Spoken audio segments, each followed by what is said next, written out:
Hello friend, कैसे हैं आप। 12th स्टूडेंटों को एक हम न्यू टॉपिक अब स्टार्ट किए हैं जिसका नाम है वेक्टर। आप लोगों को पहले पार कैलकुलस आप लोग करा चुके हैं, जो आप लोग को 44 मार्क्स में पूछा जाता है।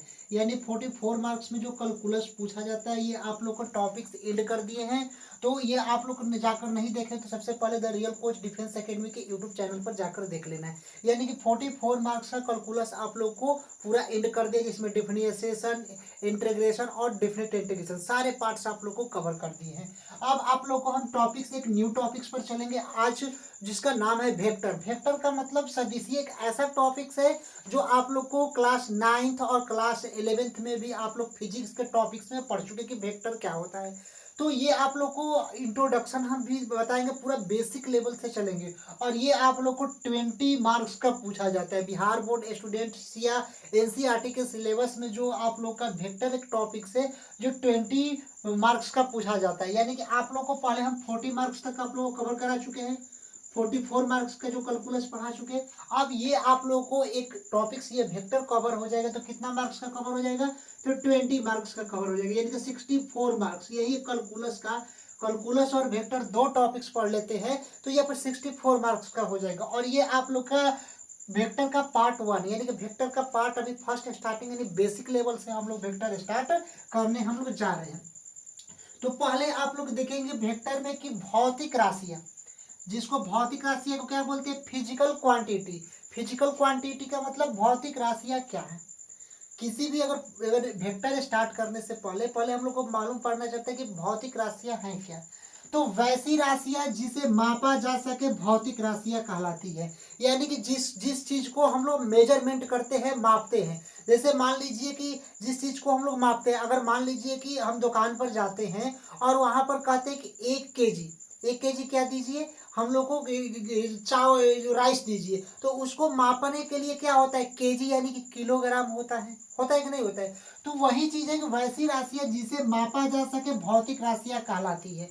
यानी कि जो भी हम लोग मेजरमेंट कर सकते हैं, मापन कर सकते हैं, वैसे राशियों को हम क्या बोलते हैं, भौतिक राशियां बोलते हैं। जैसे कि वैसे राशियां जिसे मापा जा सके भौतिक राशियां कहलाते हैं। एग्जाम्पल में लेंथ, लेंथ मतलब, एग्जाम्पल में लंबाई, लंबाई मतलब क्या होता है, लेंथ। अब हम लोग लंबाई को किस में मापते हैं, तो लंबाई को हम लोग बताते हैं कि मीटर में मापते हैं कि नहीं मापते हैं। तो इसको हम लोग मापते हैं, तो लंबाई यानी कि मीटर में, ये कैसी राशि है, तो भौतिक राशि है, फिजिकल क्वांटिटी है। उसके बाद क्या है, द्रव्यमान यानी कि मास। मास का मतलब क्या होता है, द्रव्यमान यानी कि जिसका वेट होता है, वेट मतलब वजन होता है। जैसे 1 kg हम लोग कुछ लेते हैं और 1 kg में 1000 जो ग्राम होता है, जो वजन होता है, उसको मास यानी कि द्रव्यमान हम लोग बोलते हैं। समय यानी कि टाइम, टाइम को किस में मापते हैं, तो सेकंड में हम लोग मेजरमेंट करते हैं, मापन करते हैं। तो भौतिक राशियां किसे कहते हैं, जिसको हम लोग मापते हैं, यानी जिसको मापा जाता है उसको हम लोग क्या बोलते हैं, भौतिक राशियां बोलते हैं। अब हम लोग चलते हैं कि ये भौतिक राशियां कितने प्रकार की होती है। तो भौतिक राशियां कितने प्रकार की होती है, तो 2 प्रकार की होती है। यानी फिजिकल क्वांटिटी ऑफ 2 टाइप्स, यानी कि जो फिजिकल क्वांटिटी होती है वह 2 प्रकार की होती है। कौन कौन, तो पहला अदिश राशि जिसको स्केलर क्वांटिटी कहा जाता है, ये जो अदिश राशि होती है जिसको स्केलर क्वांटिटी कहा जाता है। और दूसरा क्या होता है, सदिश राशि जिसको वेक्टर क्वांटिटी कहा जाता है। अदिश राशि जिसको स्केलर क्वांटिटी, अदिश राशि जिसको स्केलर क्वांटिटी, और सदिश राशि जिसको वेक्टर क्वांटिटी। अब हम लोग चलते हैं कि अदिश राशि होती क्या है। पहला कि स्केलर क्वांटिटी होती क्या है। तो अदिश राशि देखिए यहाँ पर लिखा गया है कि अदिश राशि वैसी भौतिक राशि जिसे पूर्णता व्यक्त करने के लिए, जिसे पूर्णता व्यक्त करने के लिए केवल परिमाण हो, सदिश राशि कहलाती है। यानी कि देखिए अदिश राशि किसे कहा जाता है, जिसको स्केलर क्वांटिटी बोलते हैं, कि वैसी भौतिक राशि जिसे पूर्णता व्यक्त करने के लिए केवल परिमाण हो, सदिश राशि कहलाती है। यानी जिसको मेजरमेंट करने के लिए, राशि को हम क्या करते हैं, मेजरमेंट करते हैं। और अदिश राशि वैसी राशि कहलाती है जिसको मेजरमेंट, मापन करने के लिए किसी भी परिमाण की आवश्यकता होती है, उसको हम लोग क्या बोलते हैं, स्केलर क्वांटिटी यानी कि अदिश राशि बोलते हैं। अब हम लोग चलते हैं, इसका एग्जाम्पल हो गया द्रव्यमान, लंबाई और समय। यहाँ पर भी दिया है कि द्रव्यमान, लंबाई और समय। अब अदिश राशि को केवल परिमाण की जरूरत होती है। यानी कि हम लोग मानते हैं कि द्रव्यमान, द्रव्यमान क्या हो गया, मास हो गया। अगर मान लीजिए कि द्रव्यमान को हम लोग मापेंगे, यानी कि केजी जो होता है, केजी किलोग्राम, बट उसको तो इसको मापते हैं, तो ये क्या हो गया, परिमाण हो गया, मैग्नीट्यूड हो गया। लेकिन अब कभी हम लोग कहे हैं कि क्या कह रहे हैं, जो द्रव्यमान होता है उसका दिशा उत्तर दिशा में होता है, दक्षिण दिशा में, क्या केजी जो केजी 1 केजी हम लोग लेते हैं बटखरा, क्या उसका डायरेक्शन होता है, दिशा नहीं होता है, लंबाई होता है और टाइम होता है। सदिश राशि किसे कहा जाता है, वेक्टर क्वांटिटी अब किसे कहते हैं, तो वेक्टर क्वांटिटी उसे कहते हैं जिसमें डायरेक्शन हो। डायरेक्शन मतलब क्या होता है, जिसमें दिशा हो और परिमाण दोनों हो। यानी सदिश राशि मतलब क्या होता है कि जिसमें क्या हो, परिमाण भी हो, परिमाण भी हो और प्लस में क्या हो, दिशा हो, यानी कि डायरेक्शन भी हो, उसको हम लोग क्या बोले, सदिश राशि। लेकिन अदिश राशि किसे बोलेंगे, ओनली फॉर क्या हो, परिमाण हो, मैग्नीट्यूड हो। अब हम लोग कैसे इसको समझेंगे कि कौन से अदिश और कौन से सदिश राशि है। तो सबसे पहले हम लोग देखेंगे कि सदिश राशि, इसमें दिशा भी होना चाहिए और परिमाण भी होना चाहिए सदिश राशि में। सदिश सदिश दिश दिश मतलब क्या होता है, दिशा, जिसमें मतलब सदिश मतलब जिसमें दिशा भी हो और मैग्नीट्यूड हो। अब इसका एग्जांपल क्या होता है, फोर्स, बल की बात करते हैं। अगर मान लीजिए कि ये एक हमारे पास क्या है, ये एक हमारे पास ये मान के चलिए कि ये मार्कर वाले डब्बा है। अब इस मार्कर के ये जो डब्बा है, इसको हम लोग क्या बोलते हैं, इसको फोर्स लगाते हैं, इसको क्या करते हैं, फोर्स लगाते हैं, और फोर्स इसको इसको इसको खींचते हैं, तो ये अपने एक डायरेक्शन में जाता है, वेस्ट हो चाहे ईस्ट हो, किसी भी डायरेक्शन में करेंगे तो उसको जाएगा कि नहीं जाएगा।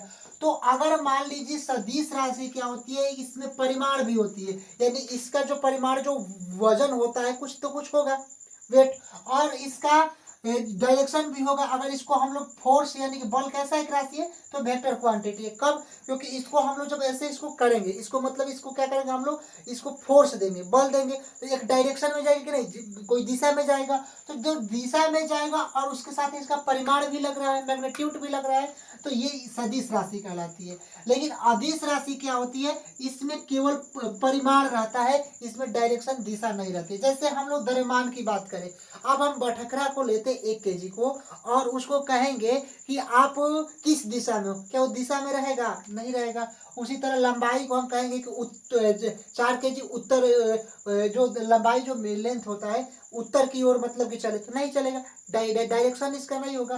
तो हम लोग को सदिश और अदिश राशि में यही समझना है कि सदिश राशि वैसी राशि कहलाती है जिसमें डायरेक्शन भी हो और मैग्नीट्यूड भी हो, यानी दिशा भी हो और परिमाण भी हो, वैसी राशि सदिश राशि कहलाती है। एग्जाम्पल बल, फोर्स, वेग वेलोसिटी और एक्सेलरेशन त्वरण। और अदिश राशि कैसी राशि कहलाती है, जिसमें डायरेक्शन दिशा ना हो, ओनली फॉर परिमाण हो, जैसे द्रव्यमान हो गया, लंबाई हो गया और टाइम हो गया। आए यहाँ तक समझ में। अब हम लोग आगे चलते हैं, आगे पढ़ेंगे वेक्टर का निरूपण। वेक्टर का निरूपण यानी वेक्टर को हम कैसे प्रदर्शित करते हैं, इसके बारे में हम लोग जानेंगे। देखिए, सदिश का निरूपण, रिप्रेजेंटेशन ऑफ वेक्टर्स, यानी कि सदिशों का निरूपण, जो वेक्टर्स होते हैं उसको प्रदर्शित कैसे करते हैं, निरूपण का मतलब कैसे, उसको सूचित कैसे करते हैं, इनके बारे में हम लोग समझेंगे कि सदिश का निरूपण, रिप्रेजेंटेशन ऑफ वेक्टर, वैसी रेखाखंड जिसमें प्रारंभिक बिंदु ए, यानी कि वैसी एक रेखाखंड खींच देते हैं जिसकी प्रारंभिक बिंदु ए तथा अंतिम बिंदु बी तथा अंतिम बिंदु बी हो, तो ए बी वेक्टर को सदिश के रूप में निरूपित किया जाता है। जो ये ए बी जो वेक्टर है उसको, ए बी वेक्टर को सदिश के रूप में निरूपित किया जाता है, यानी कि प्रारंभिक बिंदु ये ए हो गया और अंतिम बिंदु बी, और इस दोनों के बीच जो इसको निरूपित किया जाता है उसको ए बी वेक्टर द्वारा इसको निरूपित किया जाता है। मान लीजिए कि ये एक रेखाखंड है, एक रेखाखंड खंड है कि नहीं है। अब इसको हम लोग क्या करेंगे, प्रारंभिक बिंदु P लिख देंगे और अंतिम बिंदु क्या लिख देंगे, Q लिख देंगे। तो इसको हम लोग किसको वेक्टर के रूप में अगर डिनोशन करना है तो हम लोग क्या करते हैं, डिनोट करना है कि ये P और Q वेक्टर के रूप में हम लोग लिख देंगे। आया समझ में। उसी तरह अगर मान लीजिए कि ये प्रारंभिक बिंदु क्या है, यहाँ पर R ले लेते हैं, और यहाँ पर अंतिम बिंदु क्या एस ले लेते हैं, तो इसको आर एस वेक्टर द्वारा हम लोग प्रदर्शित करते हैं। आया समझ में।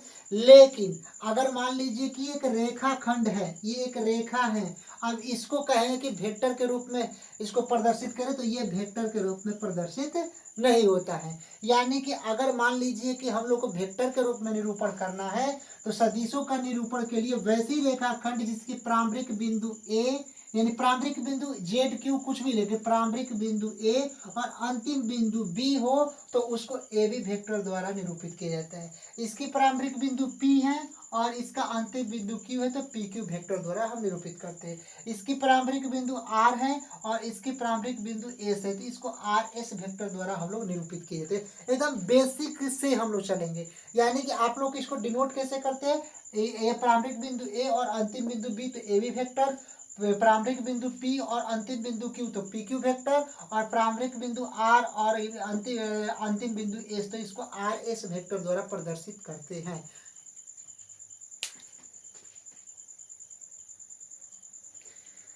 देखिए द मैग्नीट्यूड का मतलब क्या होता है, परिमाण। The magnitude of A B vector is denote by mod A B. अगर मान लीजिए कि इस ए बी वेक्टर का अगर हम लोग को परिणामी सदिश निकलना है, तो इसके अंदर मोड लिख देते हैं। ये वाले चिन्ह क्या कहलाते हैं, ऐसे अगर चिन्ह आ जाए तो इसको हम लोग मोड बोलते हैं। क्या बोलते हैं, मोड।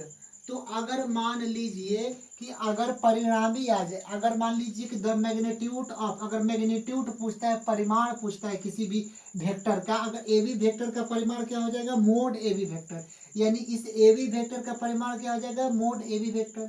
अगर पी क्यू वेक्टर का परिमाण क्या हो जाएगा, पी क्यू के अंदर मोड वेक्टर। अगर ए वेक्टर का परिमाण क्या हो जाएगा, मोड ए वेक्टर के रूप में हम लोग करेंगे। अब हम लोग चलते हैं नेक्स्ट आगे।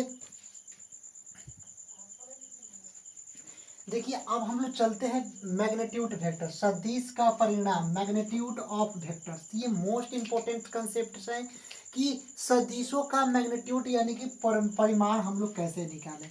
अगर मान लीजिए कि अगर यदि ए वेक्टर अगर दिया गया है, तो इसका x1 आई कैप प्लस y1, ये कैफ, कैफ मतलब क्या होता है, जे कैफ, जे का ऊपर क्या है, कैफ इसको बोलते हैं, प्लस z1 के का कैफ बोलते हैं। यानी ए वेक्टर अगर x1 आई कैप प्लस y1 जे कैप प्लस z1 के कैप हो, तो इसका मोड यानी ए वेक्टर का मोड हम लोग को निकालना है। तो मोड का मतलब होता है कि इसके अंदर हम लोग क्या करते हैं, रूट अंडर कर देते हैं, और x1 है तो x1 लिख देंगे और इसका स्क्वायर लिख देंगे, x1 square plus y1 square plus z1 square. अब आप लोग पूछेंगे कि आई यहाँ पर गया कहाँ, तो हम लोग को पता है कि इसमें जो आई और आई, देखिए आई इंटू आई से अगर मल्टीप्लाई कराते हैं तो 1 होता है।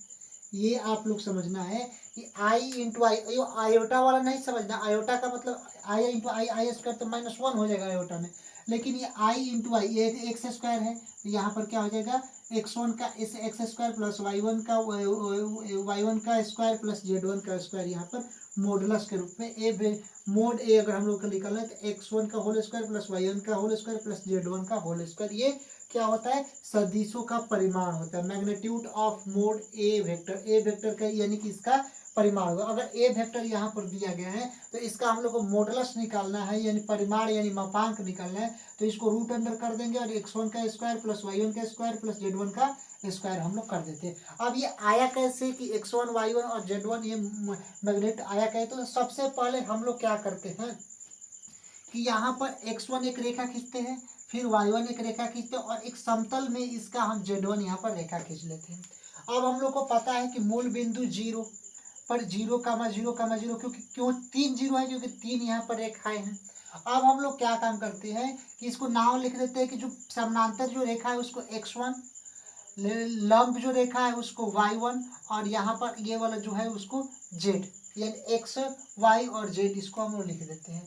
अब नामकरण कर देते हैं। इसको मूल बिंदु हमेशा ओ पर रहता है और ये ए लास्ट है। तो अगर हम लोग आपको बताए हैं कि अगर मूल बिंदु ओ, प्रारंभिक बिंदु ओ और अंतिम बिंदु ए हो, तो ओ ए ये क्या हो जाता है, वेक्टर हो जाता है। ऐसा समझ में, अगर मूल बिंदु ओ यानी प्रारंभिक बिंदु ओ और अंतिम बिंदु ए, यहाँ पर अगर ओ ए अगर मिल रही है, तो ये एक वेक्टर हो गया, ओ ए वेक्टर यानी कि ए वेक्टर हो गया। आप लोग को ये पता होगा a बराबर x1 y1 और b बराबर x2 y2 मान लेते हैं, तो इसको हम लोग ए बी अगर निकालते हैं तो यहाँ पर x2 माइनस x1 का होल स्क्वायर, फिर y2 माइनस y1 का होल स्क्वायर हम लोग कर देते कि नहीं कर देते। तो अब यहाँ पर a को माने x1 y1 और z1 माने हैं, और मूल बिंदु हमेशा 0 0 होती है। तो हमेशा हम लोग को पता है कि अगर ओ ए वेक्टर ये है और इसका ए वेक्टर हम लोग को क्या निकालना है, मैग्नीट्यूड निकालना है। ओ ए वेक्टर, तो ओ ए वेक्टर को हम ए वेक्टर मान सकते हैं। तो इसका अगर हम लोग मैग्नीट्यूड निकालते हैं तो यहाँ पर x1 दिया है तो x1 और माइनस 0 0 इसका होल स्क्वायर, फिर y1 क्योंकि रूट अंडर वहां पर दिया तो रूट अंडर कर लो, y1 फिर जी माइनस 0 का होल स्क्वायर, फिर उसके बाद z1 और माइनस 0 यानी z1 माइनस 0 का होल स्क्वायर। तो यहाँ पर मोड हम लोग निकालेंगे तो रूट अंडर x1 का होल स्क्वायर प्लस y1 का होल स्क्वायर प्लस z1 का होल स्क्वायर। यहाँ पर इसका क्या हो गया, मॉडुलस यानी कि मापांक हम लोग निकाल दिए। तो अगर कभी भी अगर यहाँ पर परिमाण पूछता है या मापांक पूछता है वेक्टर का, तो मोड बराबर रूट अंडर x1 का होल स्क्वायर प्लस y1 का होल स्क्वायर प्लस z1 का होल स्क्वायर। अब इस पर 2 क्वेश्चन करा देते हैं तो और अच्छे से इसको आप लोग को समझ में आएगा।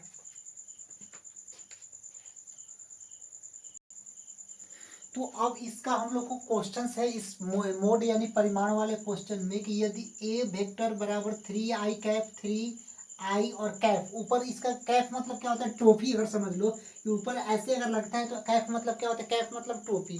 तो 3i cap plus 2j cap plus 5k cap हो तो मोड ए वेक्टर हम लोग को ज्ञात करना है। तो मोड ए का आप लोग को फार्मूला पता होगा कि मोड ए बराबर कितना होता है कि x1 का होल स्क्वायर x1 का होल स्क्वायर प्लस y1 का होल स्क्वायर प्लस z1 का होल स्क्वायर रूट के अंदर। आप लोग को अभी जो फार्मूला जो होता है जो आप लोग को प्रूफ यानी सिद्ध किए कैसे, ये x1 का होल स्क्वायर प्लस y1 का होल स्क्वायर प्लस z1 का होल स्क्वायर आता है। यहाँ तक आप लोग समझ गए।